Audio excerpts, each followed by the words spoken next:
And what I'll do is introduce each of them and ask an opening question, and then we'll go a little bit more free-flowing after that. We'll start with Carr. Corey played collegiately at Texas Tech, spent a season with the Chicago Bulls, and then took his career, as many do, overseas. And he ended up playing for more than a dozen teams in Israel. Corey still lives in Ra'anana. He became an Israeli citizen. He represented Israel internationally in the 3-on-3 World Championships, remains in the country to this day, and most recently coached Bnot Herzliya, one of the best professional female basketball teams in Israel. And he also coaches at the junior national team level some of the best 14 and under girls in the country.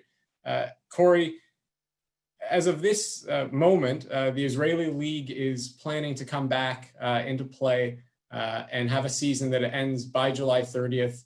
That's the domestic Israeli League.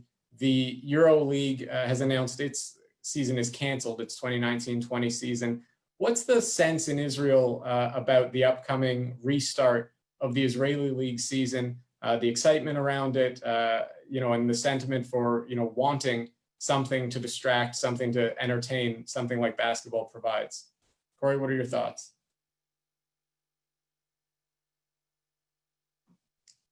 And Corey, you may be on mute as well. There you go. All right.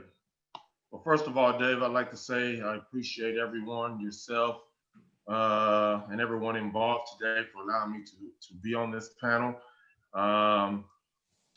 This is my first panel, obviously, to be with you guys. I know Dave is working around the clock, along with a lot of other people that are affiliated with this program, as well as players, in order to give a better sense of the African American experience in Israel and the changes that Israel has made over the years, all right, to put itself forward in a modernized way of thinking and in incorporating modernized basketball in today's game here in the country.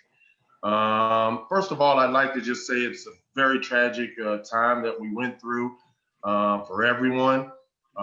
This COVID-19 has definitely hit everyone by surprise and definitely kind of, jabbed everyone, let's say, in the face, so to speak, because nobody was expecting the effects of, what this issue and this pandemic has given everyone.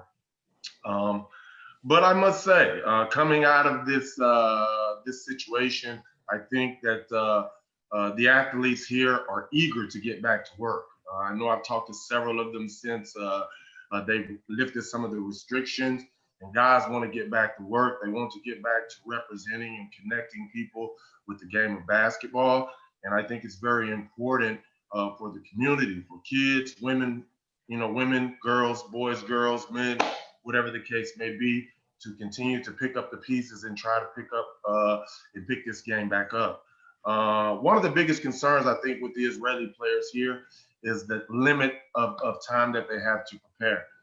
After being in full force for almost 5 months, and then the game just basically stripped from them, and then them trying to pick up the pieces and finish the season, most of their concerns is trying to remain injury-free. I think it's very important that they understand how to take on the season and how to get back some of their shape and their form, but at the same time understand the risks of coming back in such a short period of time and continuing the season at such a high level. Their main concern is training and being in basketball conditioning so their bodies will be able to hold up and play at a level that will keep the Israeli League respected, and they can finish this season at a high level. So I think this is one of the main issues right now. The teams are working very hard. They're very excited about getting started. There will be a lot of changes in the league to try to finish the league up, but it's picking up, and it looks like it's going to be a successful move as they ease back into the season. Excellent. Thanks, Corey. As Adva mentioned earlier, it's nice to have positive news, and it seems to be trending positively. Absolutely. League in Israel. Slowly but surely, Dave. Excellent. Our next panelist is Andrew Kennedy. Drew played 12 seasons in Israel, the most ever by a foreign player. He played in cities as far north as Hapoel Galil Elyon. He played in the south in Eilat. He played in Tel Aviv. He played in all sorts of different cities in between. Really got a full and extraordinary experience in Israel. And perhaps most notably on the court, Maccabi Tel Aviv won 23 consecutive Israeli League championships until coming across Andrew Kennedy and his team in 1993 when they broke that streak and really changed Israeli basketball forever as far as opening up the possibility that the giant could be overtaken. And I know we have a few on the call who might have different feelings of whether that was a good change or a negative one. But Drew, an extraordinary career, and now a pro personnel scout for the Washington Wizards of the NBA. So Drew, how are you able to fulfill your scouting obligations in a remote environment? You can't go and watch players play live, but how are you finding a way to scout for the Wizards? So first of all, I just want to say, Dave, thank you. And Dana and Adva from the Israeli consulate, thank you for having me on as a part of this panel. It's truly, a humbling experience considering the personnel on this panel. And I'm just happy to be a small part of being able to come on and impart my experience, going forth. And as far as the NBA and scouting goes, it is all things suspended at this point. We are pretty much doing a lot of things remotely. We have a ton of these calls, these Zoom calls, as it regards to our department. And it's a lot of updating in conjunction with the NBA. But as far as my everyday schedule, it's just a matter of getting through work assignments as we prepare, for the most part, for the free agency season, which we hope will be upcoming soon. As a lot of you probably know, the NBA was one of the first leagues to kind of lead and continue to do so as it is concerned with this COVID virus. And so we're hopeful that, with the leadership that we have in the NBA, that hopefully we will return to play soon. And so that I think everybody wants that. And so we look forward to the resumption of it. But as far as I'm concerned, my day-to-day is at home on the computer, going through scouting reports and preparing a lot of film breakdown as we go through our daily grind of just trying to find the best player for us as an organization. Excellent. Thanks, Drew. I mentioned Drew breaking Maccabi's 23-year streak. Maccabi, for those of you that may not know, is one of the winningest teams in the history of international basketball. And our next panelist, Derek Sharp, is one of the winningest players in the history of one of the winningest teams of national basketball history. He played for Maccabi Tel Aviv from 1996 to 2011 and won, among other things, 13 Israeli League championships and 2 consecutive EuroLeague championships. He became an Israeli citizen, served in the Israel Defense Forces, and is currently the new head coach, at Bishop McLaughlin Catholic High School in Tampa. So Derek, first of all, welcome, thank you. And similar to Drew, how are you able to start coaching a new team or start developing relationships with your new team in the remote environment? Again, I want to say thanks, obviously, to Dave and the panel for having me on this wonderful Zoom call. It's become the new normal. So, but I'm glad to be on this panel. As opposed to with the COVID-19, just again remotely, a lot of phone calls, a lot of texting. Been able to be at home and make a lot of film for my players. So I think that's been a kind of a silver lining in a dark cloud. But outside of that, yeah, just mainly on the phone with them, sending video, texting, Twitter, Instagram.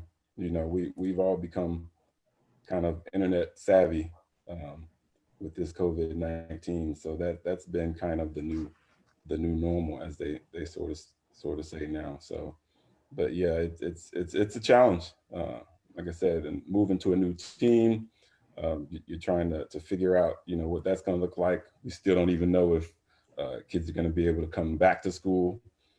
We don't even know if we're going to even be playing, and how that's going to look with fans, without fans. So there's a lot of things that are still in the dark, with that. But I'm still excited. I'm still hopeful and positive that everything will work out, and we'll get this thing under control. Excellent. Thank you, Derek. Our final panelist is Dion Thomas. Dion played at Simeon High School, the legendary high school program in Chicago, all-time leading scorer at the University of Illinois, and went on to play for a number of Israeli teams from the late 90s to the early 2000s, and actually was a teammate of Derek's on those 2 consecutive EuroLeague championship teams. He became an Israeli citizen, as was mentioned previously, married an Israeli woman, and ultimately returned to the US. Dion has coached, he currently broadcasts, and he is the Associate Director of Development at the University of Illinois. So Dion, you wear a few hats, basketball and otherwise, but with basketball specifically, how have you been able to keep basketball as part of your daily life and your daily experience? Like everyone else, let me start off by thanking Miriam, Adva, Dana, and of course you, David, for having me on. And a special thanks to you for writing this book. I think this is a phenomenon that doesn't just take place in Israel, but takes place throughout the world, but definitely needed to be shared so people will know. And I think our shared experiences in Israel will open the eyes for a lot of people. And as I've told you before, thank you for doing it. I'm glad you've done it. And if there's anything I can do to help broaden that, then all you gotta do is pick up the phone and call me. Thank you. But to answer your question, with broadcasting as well as on the radio and television, you have to stay on top. So like Drew said, you constantly, I'm on Zoom calls, as Derek mentioned, 4 hours out of the day. So a lot of that has to do with my everyday job, but at the same time, I still have to keep up with the recruits that are coming in, the high school players that are advancing and where they may be going. Because on a national, well, more so on a conference level with the Big Ten network, which is mainly throughout the Midwest, I have to be up on the players that are coming in and that are leaving. And I've also received some calls from various outlets around the country. So I have to have an idea of what other players are doing, especially the ones that are leaving the Midwest, going, whether they're going east or west or down to play in, the southern states. I have to know where they're going and what they're doing. So I'm always reading up. The Athletic is one of my favorite newspapers. Sports Illustrated, ESPN, like everyone else, trying to stay really in touch of what's going on and in tune with what's happening as far as basketball. And of course, with what we're doing at the University of Illinois, I have to make sure that what's going on with our athletes, with them returning to campus, with the possibility of them returning to play, whether it's football or basketball. So it's really just constant reading, constant being on the phone with people from other universities, from other high schools, and really being connected to the basketball world, well, the athletic world. And thank you, Dion. You mentioned, keeping track of players and your Midwest specifically. One of the elements of the annual basketball calendar that is drastically changed by the crisis is the NBA's pre-draft process. And we're going to leave some time for questions at the end of this session, but I'll preempt one that I am certain we'd all be getting. And I know that Drew, by virtue of his role actively working for an NBA team, can't speak to it, but there's an Israeli prospect by the name of Deni Avdija, who is a expected lottery pick, first-round pick, a highly touted talent. So I'll turn it first to Dion and then to Corey and Derek for any thoughts on Deni as a prospect, any personal reflections you might have. Dion, what do you think of the next great Israeli hope?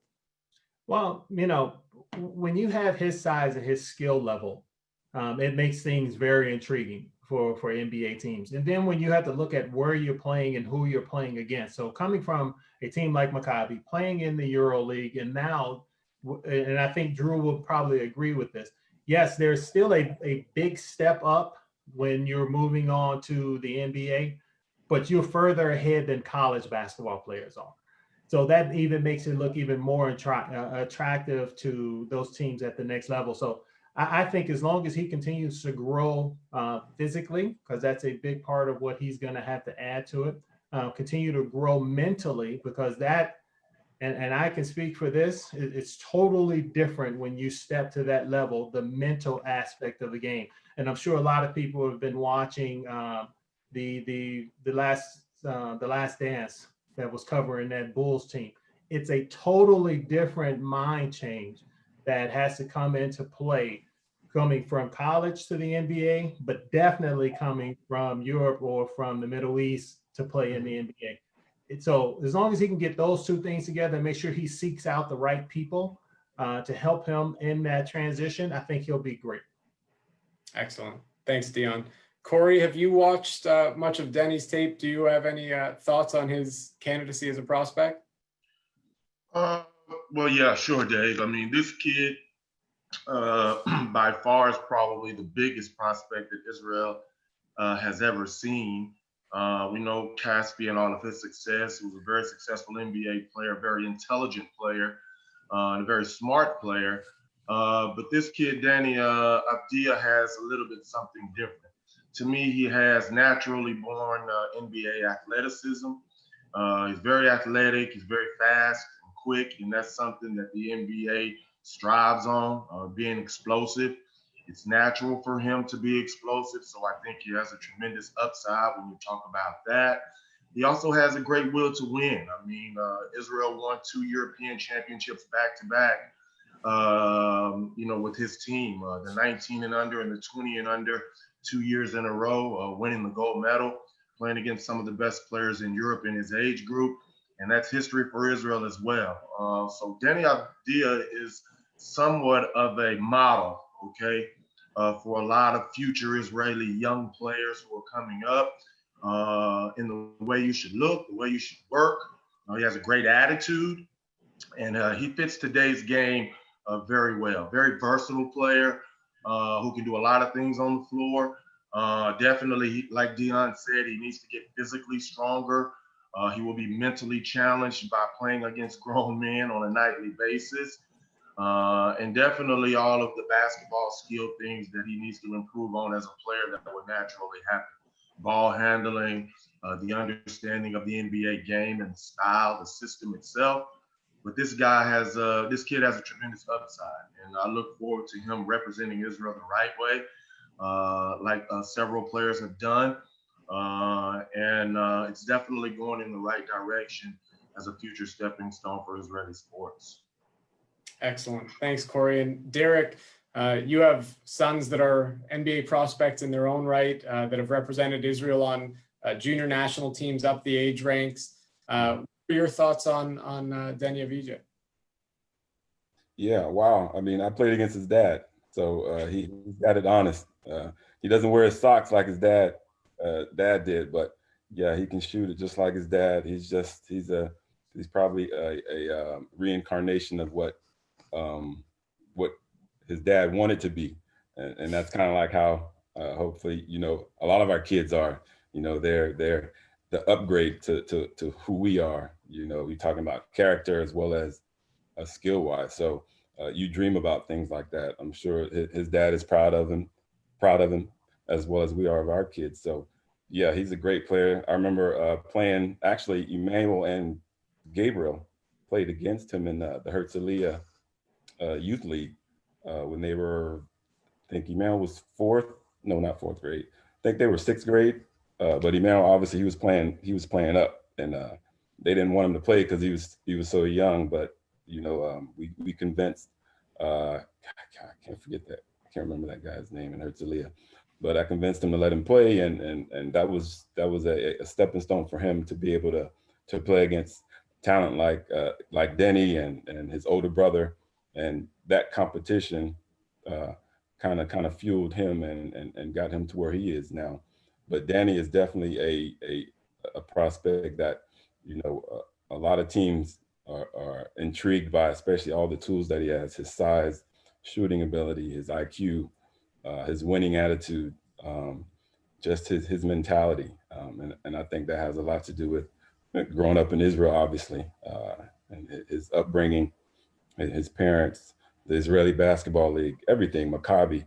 So all that plays in the part to make him, the player that he is. And he's handling it well. I just saw on Twitter he made 823s in his morning workout.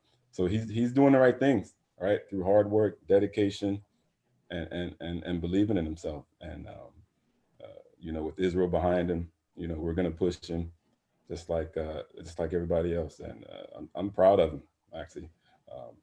Even like I said, when he was in the 6th grade, he was out there. He was always bigger than everybody, always talented. You knew that he was going to be special, and he's done that. So, really, really, really happy to see what he's doing, and excited to see his next phase. Fantastic. Thanks, Derek. And you mentioned Gabriel, Emmanuel, DJ. One of the fascinating things for me has been, this book process, Ali Talia, took more than 11 years from getting the idea to ultimately getting it published. And one of the benefits of that has been seeing some of your sons and other players' sons actually grow to become Israeli players in their own right.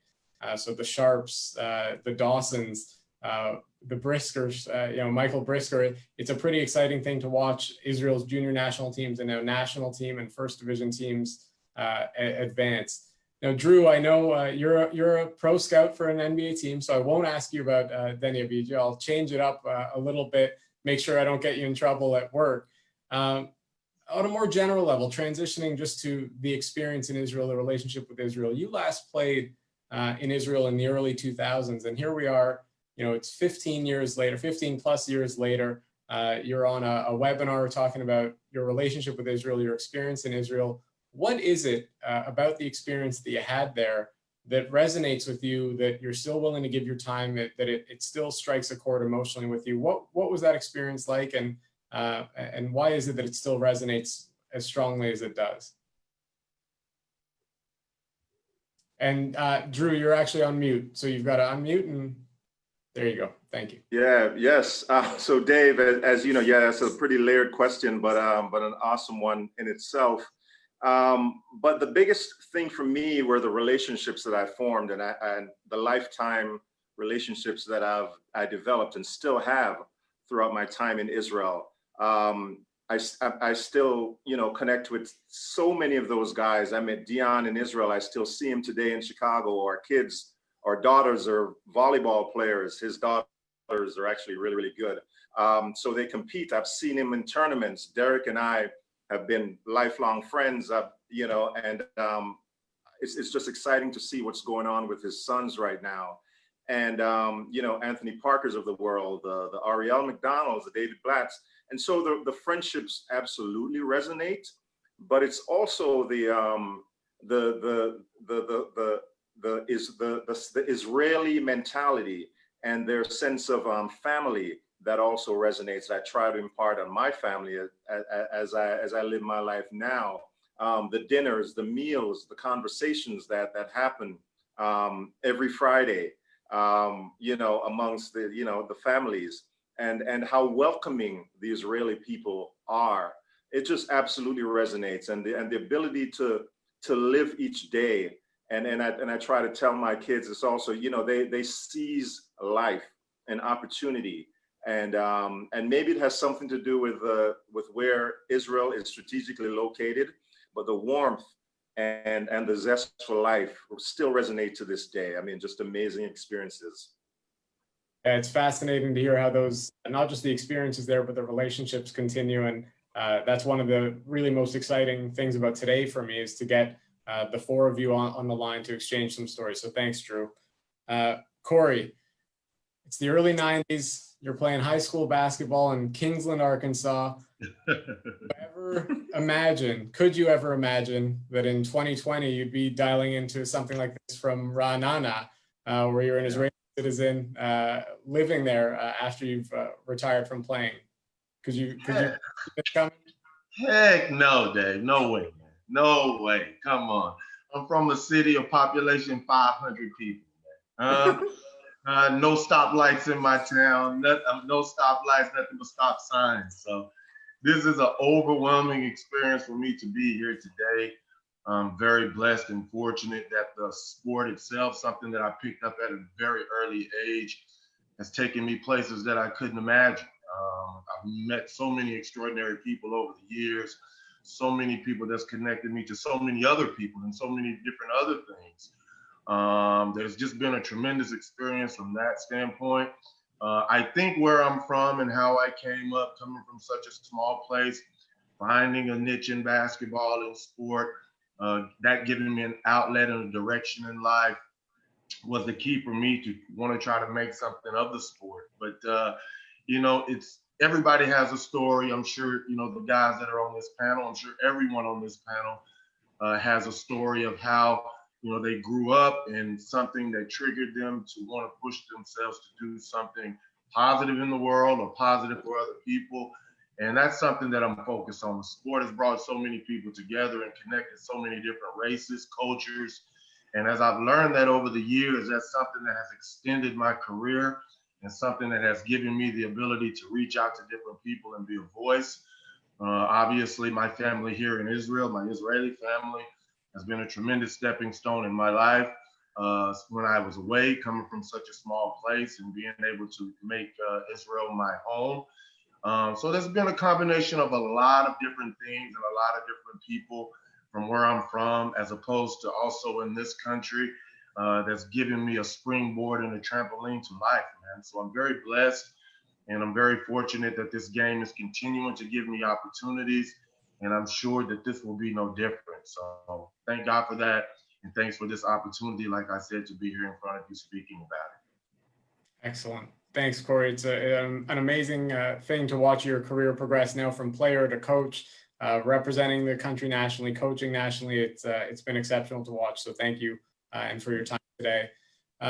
Dion, you had a different experience than some in that you met an Israeli woman abroad, got married, and all of that happened before you actually played in Israel. So you didn't have what many players have, which is that kind of perception gap from what they perceive Israel to be like to what they actually find it to be like.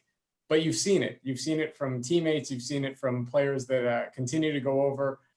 How would you summarize the general consensus of what players think they're going to find in Israel versus the reality of what they end up finding when they get there? Good question, Dave. I still had the perception of what Israel was. I mean, of course, as you're growing up here in the United States and you see a lot of the things that take place, you kind of get indoctrinated of what you think is Israel and the Middle East is like. Now, of course, after being married, I think we were married, Daphne and I were married 6 years before I went to play in Israel. And you'd listen, and that's also before I really had a chance to meet her parents. So go figure that one out. So, so the things I would hear from her, you know, unless you experience them yourself, you never really can grasp or understand what she's telling you is the actual truth. So once I got to Israel, I played for Maccabi Rishon. That first year was coming off of an injury when I was playing in Spain. And when I got there, it was totally different than my expectations. And I believe when, you know, as in any place that you are, once you warm up to the place and the people in the place warms up to you, then you can truly see what that bond is. You know, because when I first got to Israel, you know, I'd get on the elevator and I was always taught, if you walk into a room and there are people there, you speak. So just in the elevator in my building, I'd walk on, I'd be like, good morning, and no one would say anything. So I'm like, what the heck is going on? You know, I'd get off, I'd say, have a nice day. I get on, and this took place for like the first month. So one day this lady asked me, she was like, why do you do that? I said, because that's the way I was taught, and that's what you're supposed to do, you know. But after that, and after that initial time of me returning from my injury and getting settled, it showed me that this is a place that cares from the heart. You know, we just had a little conversation going in the chat there, and I don't know if anyone saw it. the passion of the Israeli people just pours out, and you can see it, you can feel it on an everyday basis. Nothing that I had seen on television or even that my wife had told me about really prepared me for it. And like Drew and Corey, and I'm sure David will, and Tal, who's been there a lot longer than any of us combined, will tell you that once that connection is formed, it's a connection that lasts forever.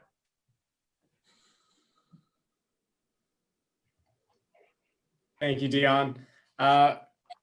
Moving to Derek, one of the things that a lot of players talked about before going to Israel was concerns over violence and conflict. And one of the things they consistently told me was they were concerned about it before they got there. And then generally speaking, they don't feel it when they're there. Day to day, they feel safe, they feel secure. On the other hand, conflict is an unfortunate reality of Israeli life. There's been a war or a conflict in every decade of the country's existence. And for some players, including you, that impacts the experience even to the point where you actually serve in the IDF.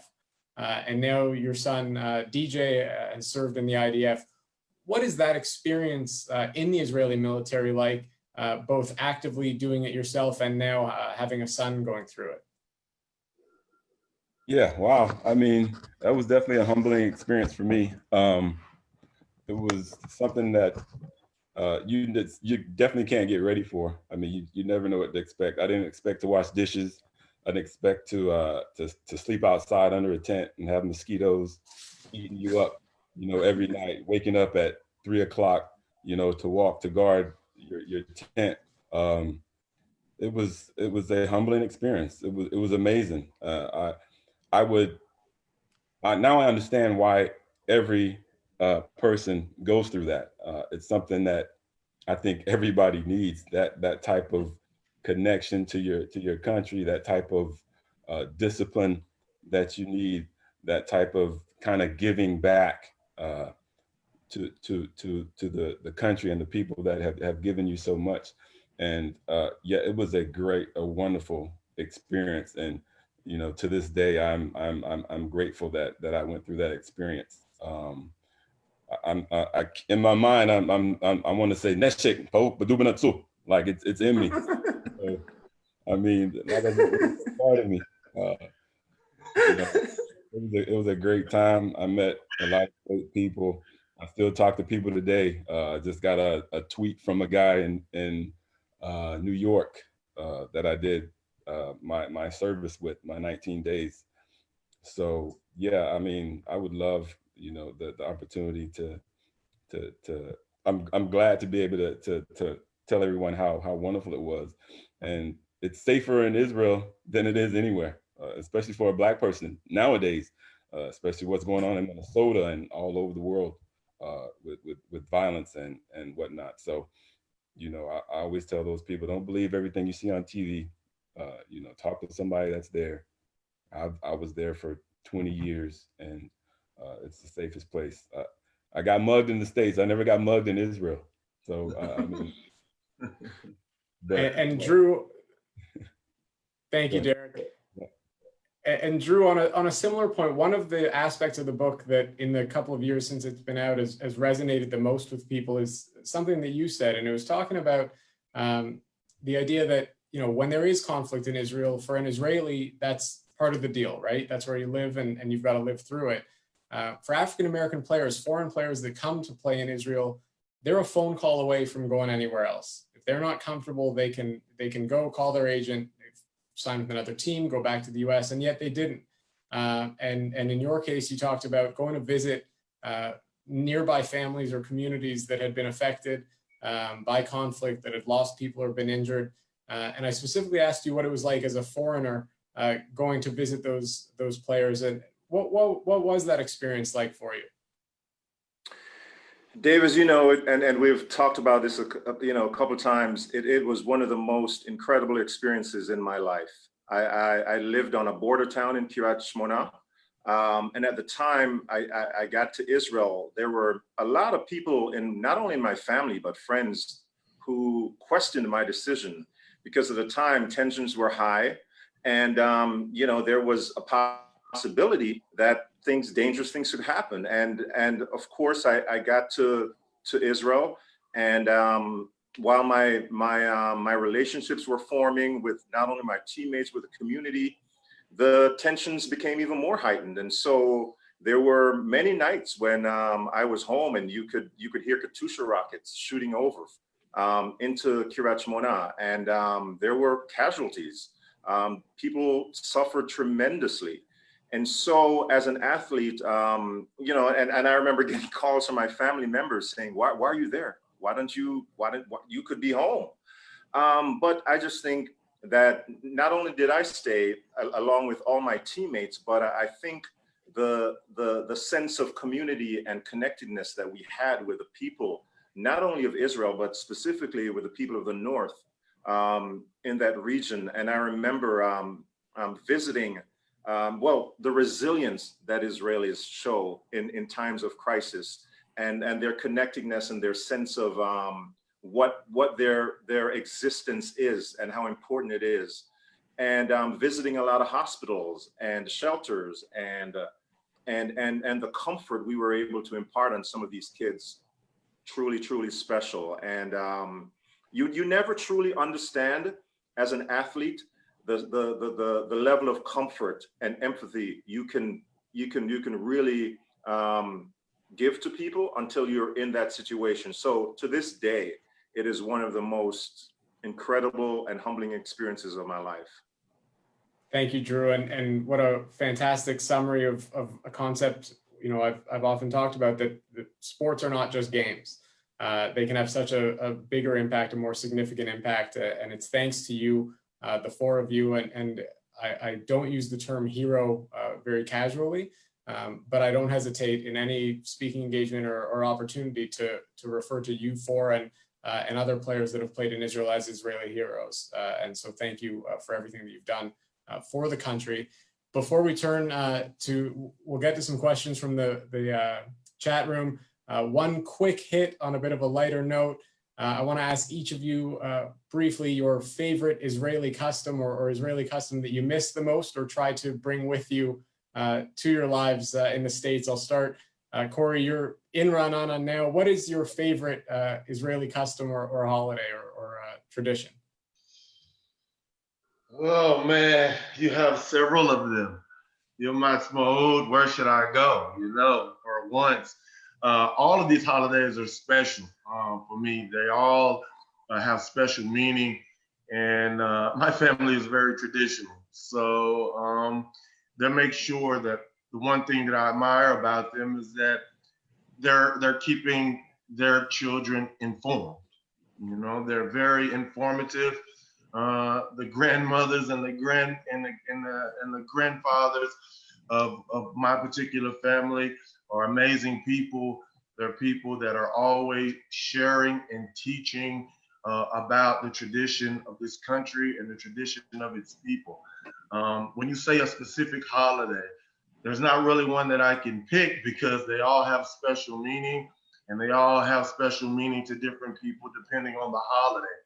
I've learned to love the holidays. I've learned to be informed and understand the history of the holidays because I've sat at many a table and broken bread, you know, with some amazing people.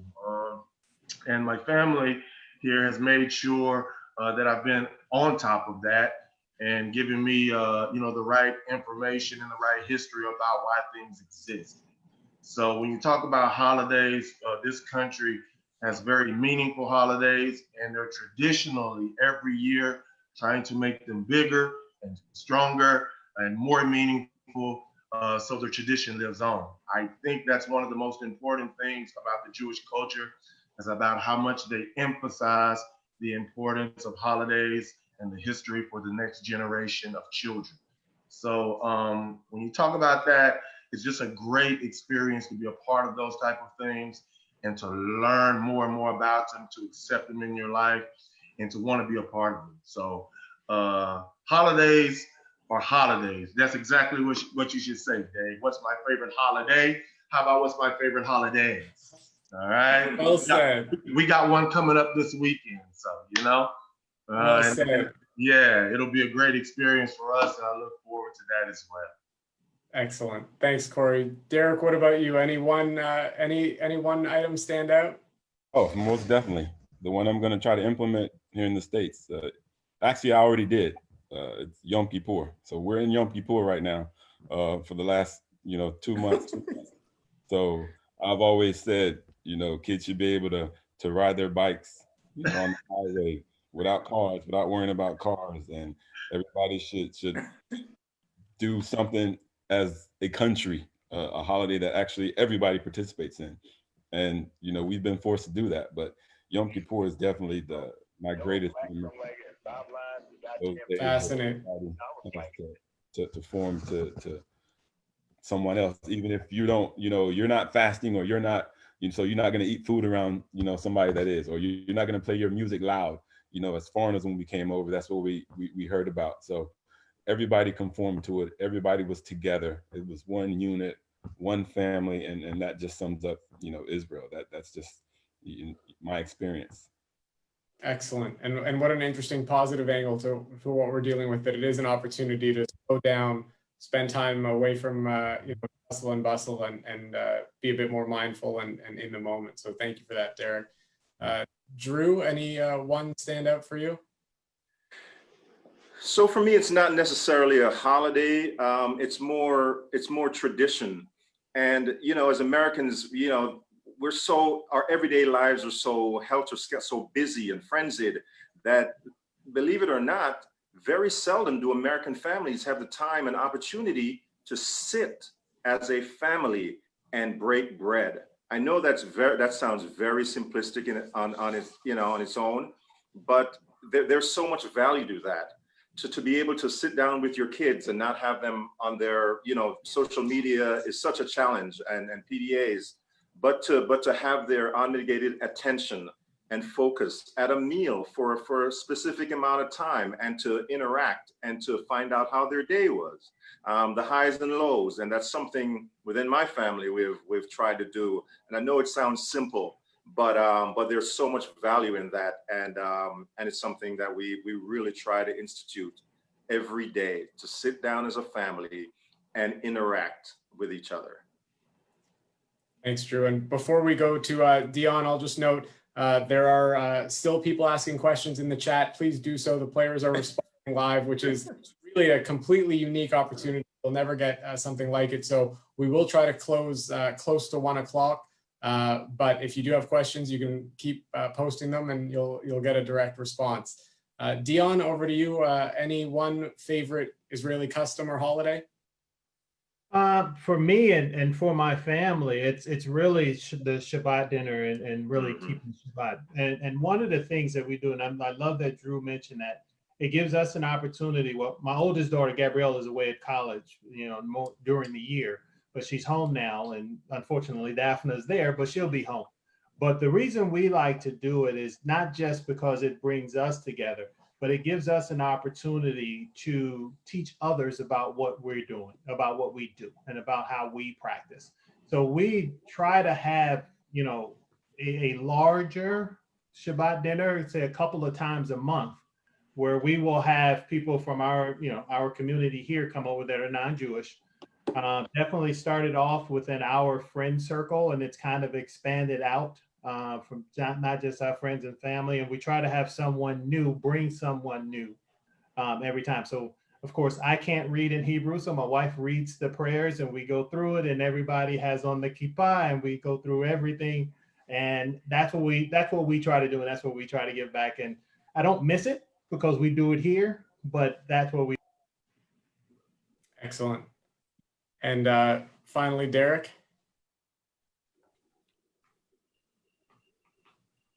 Yeah. What's another? I'm sorry. I mean, my mistake. I got plenty, man. I'm gonna change course, Derek, and ask you, going back to the basketball court.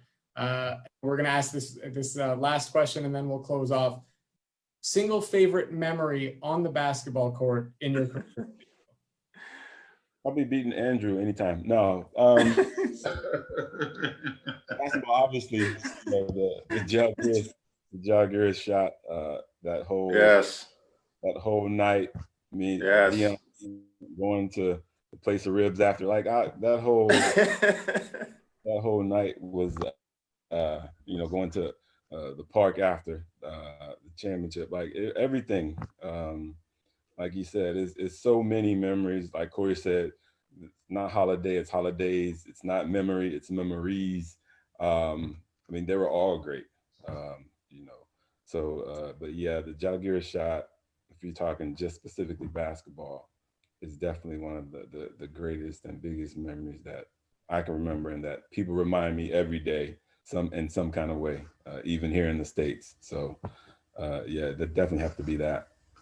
Fantastic. And just in case anyone on the call doesn't know what that is, please YouTube it. It is one of the most remarkable basketball highlights you'll ever see. Down three, second and a half left, and Derek hit the three to tie it. 2.2 seconds. 2.2, excuse me.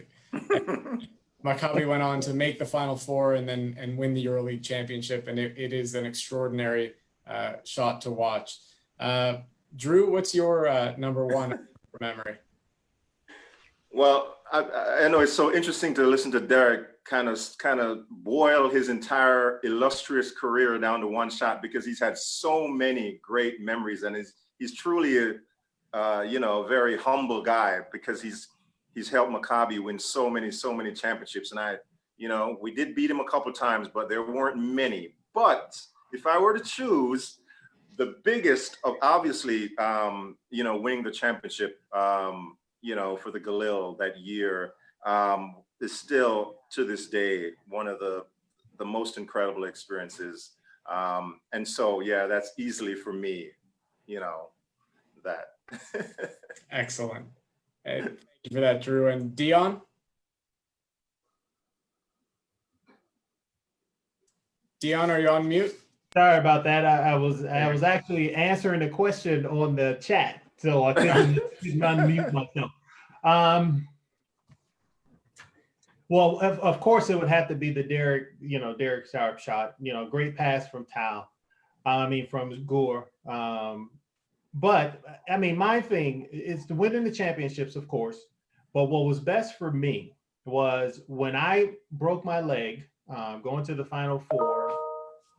When the team left and went to Russia, I had a nurse come in and tell me that they had never had that many people come in to the hospital to see a patient. I had tons of people coming in, and I actually had some Hapoel Tel Aviv fans come in, which was a shock. But had people come in and really express how they felt for me and how they felt for my family. And that was really meaningful for me. And probably the most meaningful was when my youngest daughter, Liel, was born. My whole basketball teammates, Shimon was there. All of them came to the hospital to see my kid. So, hey, those are the two for me. Sorry they're not on the court, but those are my two things. No, that'll work. That'll work. Thank you, Dion. And last but not least, Corey. Well, guys, I've had a few good moments here. It's a tough one. I know a team like Ashkelon, for instance, that I played with, a team in the South that usually, borders a lot of hostility because being so close to the Strip, to go down to this team, to this organization, and being able to make one of the most memorable shots in their history and taking them to the Final Four of the league was a very important moment for me, considering, where this city has been through and the things that they go through. So it's between that and probably winning the championship against Maccabi Tel Aviv. Derek, I'm speaking you all the way from Israel, man. I'm throwing jabs, man. Probably taking the championship, Maccabi was my first championship here in Israel, because we know how Maccabi has dominated this league, rightfully so. It's an amazing organization. But probably winning the championship against them back in 2015 was probably the biggest moment of my career here in Israel, and one for the ages, obviously. Fantastic. Thanks, Corey. And it's really fascinating to hear you describe the bond with the city of Ashkelon. And it's something you talked about in the book that, especially for cities in the north and south that are dealing with so many other things. And, with conflicts with neighboring nations and the comfort that basketball can provide and the comfort that you can provide by playing it. And I'll conclude with this. I think, you know, one of the funny things or the surprising things I've been asked since the book came out is, you know, what made you want to write Israeli Hasbara or Israeli propaganda, or did the Israeli government commission this book, Aliyut Aliyah? And it makes me laugh a little bit because, you know, I didn't set out 11 years before this process started to go and spin something that didn't exist. I didn't go to create the illusion of a phenomenon. I didn't create any of the feelings that all of our viewers have seen and heard about today. Those are the feelings, that's the bond, that's the phenomenon as it exists.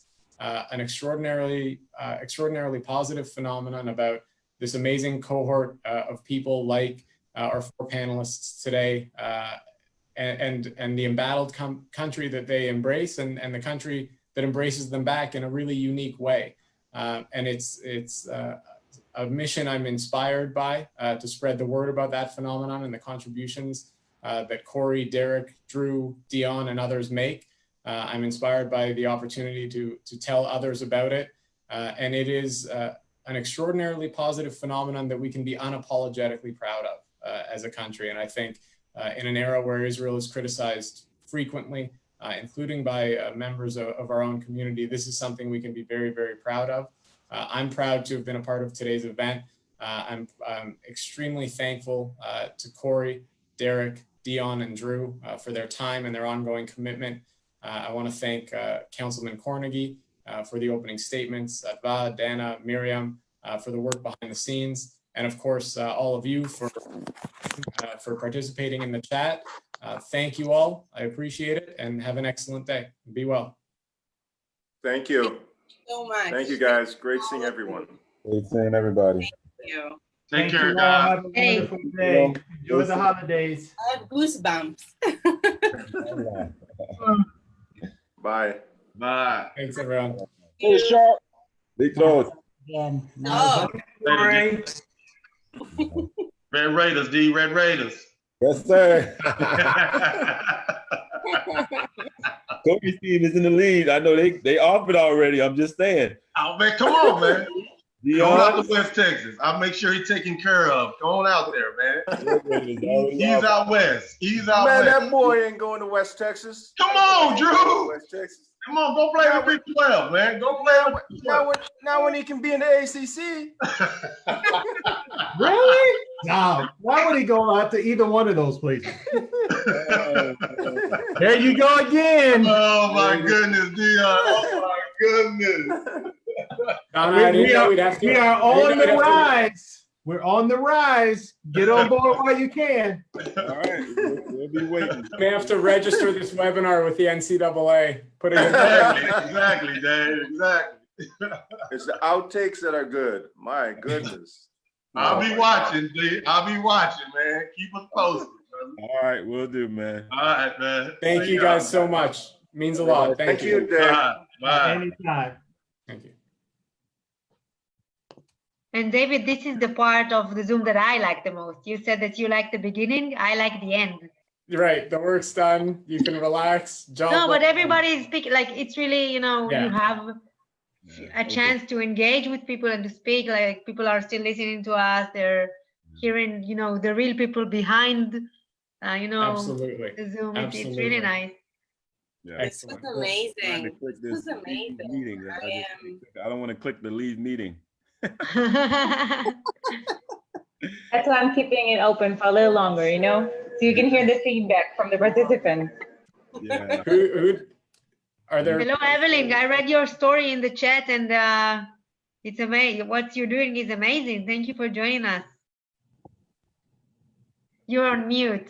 Oh, thank you very much. I'm sitting here. I had a lump in my throat because just listening to their testimony.